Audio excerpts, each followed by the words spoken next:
la conexión entre los inmigrantes y su futuro. Conversaremos sobre las oportunidades que Estados Unidos te ofrece como inmigrante. Y responderemos todas esas inquietudes legales que surgen al llegar a este país. Soy Samantha Lugo y esto es Hispanic Connection. Hispanic Connection. Infórmate, actúa y triunfarás. Bienvenidos, soy Samantha Lugo y esto es Hispanic Connection, un podcast hecho por inmigrantes para inmigrantes, donde compartimos experiencias que te ayudarán a cumplir tus metas.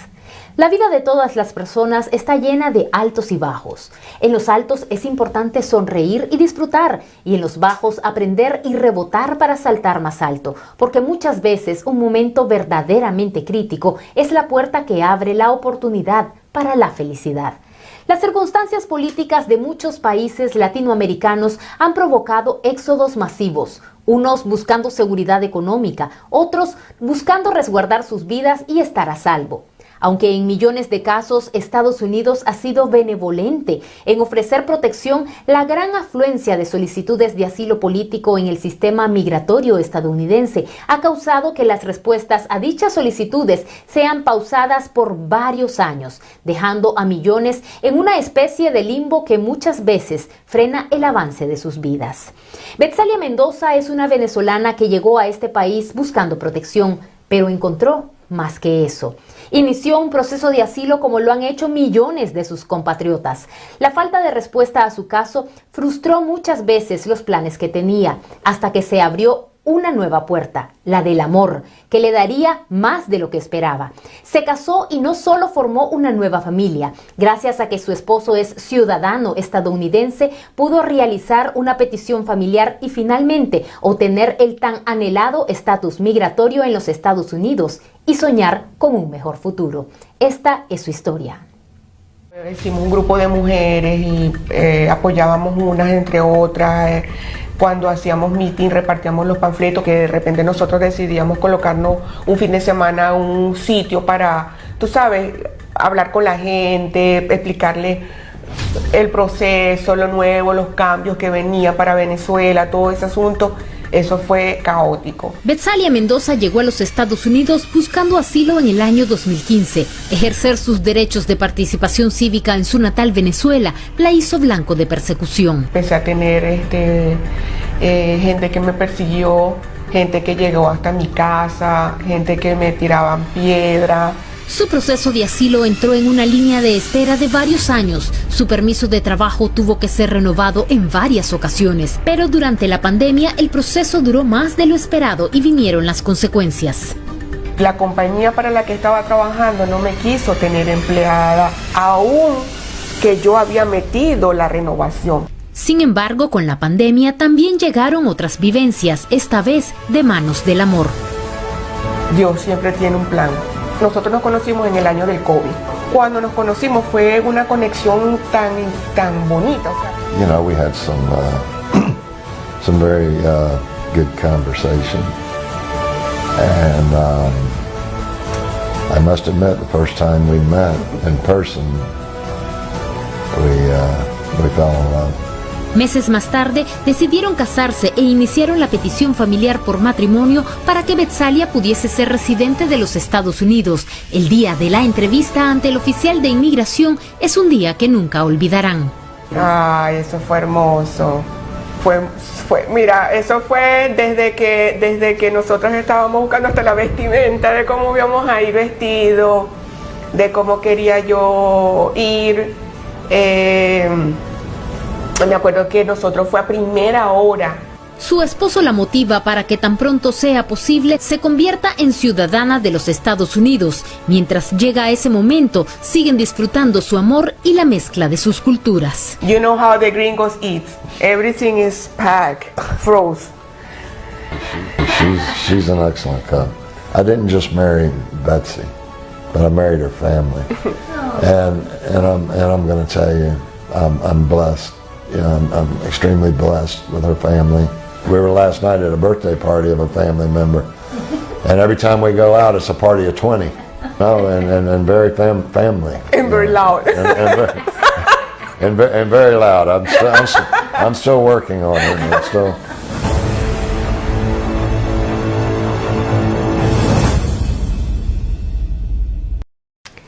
Nos acompaña nuevamente la abogada Noelia Ramos, especialista en inmigración, bienes raíces y asesoría corporativa. Bienvenida, abogada. Gracias, Samantha. Encantada de estar aquí. A propósito de este tema de un caso de asilo que obtiene un estatus migratorio por otra vía, la primera pregunta que surge es, ¿se puede pasar de una solicitud de asilo político a otra solicitud y obtener un estatus migratorio? Eso es nuevo para muchas personas. Definitivamente. He ahí otra vez la importancia de ser asesorado correctamente. Cuando un abogado toma un caso, no solamente va a concentrarse en la primera opción que el mismo cliente trae, como por ejemplo, abogada, yo vengo para presentar un asilo político, sino que en toda la historia de ese cliente, dentro de todas las circunstancias que presenta ese cliente en el caso, es que el abogado va a analizar cuál sería una alternativa 2, alternativa 3, alternativa 4. Y afortunadamente en la ley existen esas alternativas. Claro que va a depender de muchos factores también, como por ejemplo, cómo entró esa persona, cuándo es la persona que introdujo la petición, en qué estatus se encuentra la otra petición. Van a haber muchos factores que se van a analizar, pero efectivamente se puede, Samantha. ¿Qué pasa, por ejemplo, con aquellas personas que entraron indocumentados al país y que están en una solicitud de asilo? ¿También pueden hacer un cambio? Pueden realmente obtener otra vía para solucionar su estatus migratorio, sin embargo es mucho más complicado. Eso es crucial en el análisis. No es lo mismo o no es la misma complejidad al caso de la persona que ha entrado por frontera sin documento, al caso de la persona que entra con una visa de turista, por ejemplo, legalmente y que después por situaciones se queda. Es decir, de que es un factor determinante, como por ejemplo, casos que han salido exitosos, que aunque la persona obtiene su estatus migratorio, tuvo que cerrarse el caso de deportación primero, la persona viajar a su país y a regresar por la vía consular con sus documentos legales. Se puede, pero es más complicado. ¿Y qué pasa con aquellas personas? Hablemos de alguien que está en una solicitud de asilo y ya fue a una corte o bien ya pasó su entrevista, que pues sucede casi en la mayoría de los casos de este tipo de solicitudes. Hemos visto en los últimos años que a pesar que ya, por ejemplo, fueron a una entrevista o ya fueron a la corte, han pasado meses o años y no llega la respuesta final. ¿Pueden estas personas también optar por otra vía? Definitivamente. Y lo vemos a diario. Es decir, personas que, como le pasó a la historia, a la persona del testimonio, esperando durante ese intervalo de tiempo, pasó otra oportunidad, conoció a una persona, tiene ahora esa oportunidad de por medio de esa petición familiar, mientras la otra decisión no se había dado, iniciar su otro trámite, y el otro trámite vino más rápido y entonces mandamos a cancelar la solicitud de asilo.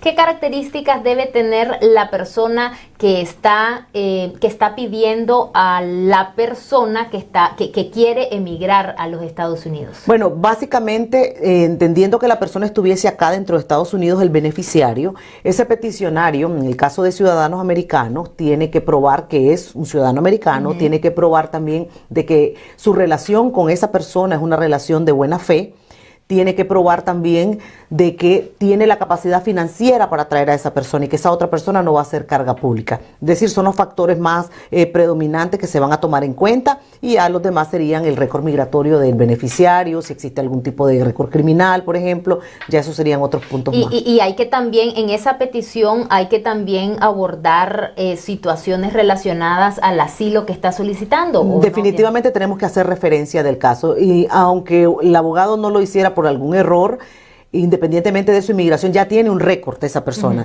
Nosotros tenemos que adelantarnos a entregar la situación de ese otro caso para que no se pierda tiempo y el otro oficial, cuando vaya a tomar su decisión, solamente haga un proceso de verificación. ¿Qué pasa con los hijos que no son en común? Por ejemplo, si esta persona estadounidense se enamoran, ¿verdad?, de una persona que está solicitando el asilo, pero se enamoran, se casan, pero esta persona tiene hijos. Ok, muy importante esa pregunta, y se las voy a explicar en dos escenarios.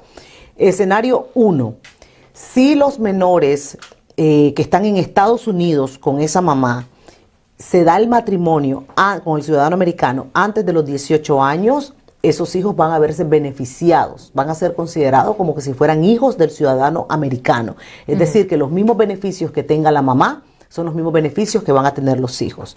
Aquí viene el otro escenario. Hemos explicado en otras ocasiones que en el caso del asilo, si tú tienes un hijo adulto, pero fue introducido el asilo cuando era todavía menor de 21, el asilo está amparando todavía a esa persona que llega a los 23. ¿Qué pasa? Ahí la importancia de evaluar las estrategias legales. Si yo saco a la principal del caso, que es la mamá, ¿cómo quedan esos hijos que estaban siendo amparados por la ley del acta para niños que cumplen los 21 años? Quedarían en el aire. Entonces no se pueden tomar medidas tan apresuradas, sino que la ley lo que hace o lo que permite en ese tipo de situaciones, porque no pueden parar tu vida privada. Se dio la oportunidad, se quieren casar, no pueden parar solamente porque inmigración no ha tomado la decisión. La ley permite que ese hijo introduzca su asilo, aunque sea una solicitud tardía después del año, que Estados Unidos pide un año, da un año máximo para introducir el asilo, pero entonces esos otros niños no van a quedar en el limbo, van a poder iniciar su trámite. Pero eso en el caso de que los hijos también tuvieran un caso de asilo, es decir, hablemos de un caso hipotético. El padre es expreso político en su país, el hijo no lo es. Exacto, pero existe también dentro de la estrategia legal las personas que se ven perjudicadas por casualmente ese nexo con esa persona, como por ejemplo hemos tenido políticos candidatos y basta que seas el hijo de ese candidato, aunque tú nunca fuiste a acompañar a su papá, basta que sea el hijo para que se vea perjudicado.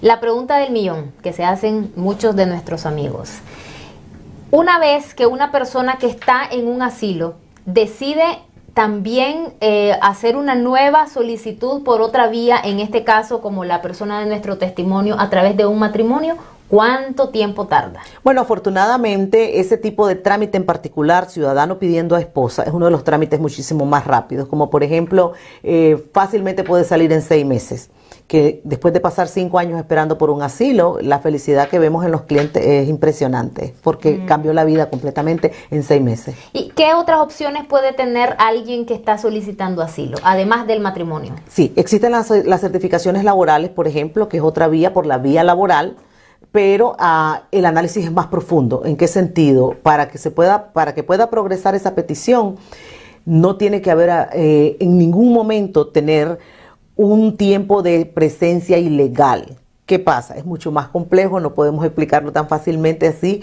pero por ejemplo, las personas que obtuvieron el TPS recientemente son las personas que se han visto mucho más beneficiadas. ¿Por qué?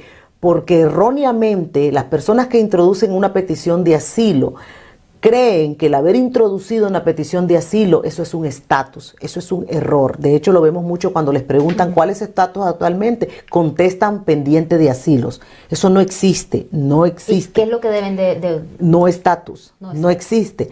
Que uno puede referenciar, me encuentro en un caso pendiente, claro, pero en la pregunta específica de cuál es su estatus, no puede uno contestar pendiente de asilo porque no existe. ¿Qué pasó con las personas que se aprobó ahora el TPS? El TPS es un estatus, es temporal, pero es un estatus. Ahora ellos pueden contestar TPS, ese es mi estatus, y al tener ese estatus nosotros podemos proceder y terminar la certificación laboral. Existen muchas opciones, pero es complejo y hay que analizarlo con cuidado. Claro, y de ahí la importancia de buscar un especialista, porque quizás estamos perdiendo tiempo, estamos perdiendo dinero. Y las leyes van cambiando. Y las leyes van cambiando, así es. Así es. Y además cada vez estamos viendo más personas que están llegando al país en busca de un estatus migratorio y pues... En los mismos matrimonios los vemos, desafortunadamente por haber introducido incorrectamente sus peticiones, no entienden el concepto de qué es ser buena fe, matrimonio de buena fe, piensan que solamente por estar casados es suficiente y es un error, Samantha, hay que probarlo. Ok, bien, muchas gracias como siempre, abogada, muchas gracias por la información tan valiosa que nos brinda.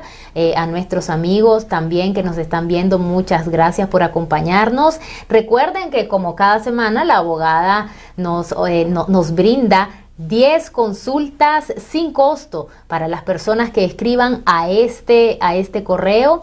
Por favor, pongan en el correo residencia familiar, ¿verdad? Residencia familiar, Les vamos a estar respondiendo a las 10 primeras personas una consulta con la abogada sin costo.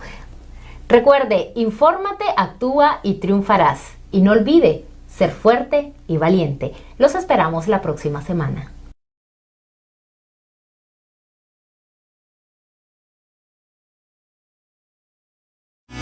La conexión entre los inmigrantes y su futuro. Conversaremos sobre las oportunidades que Estados Unidos te ofrece como inmigrante.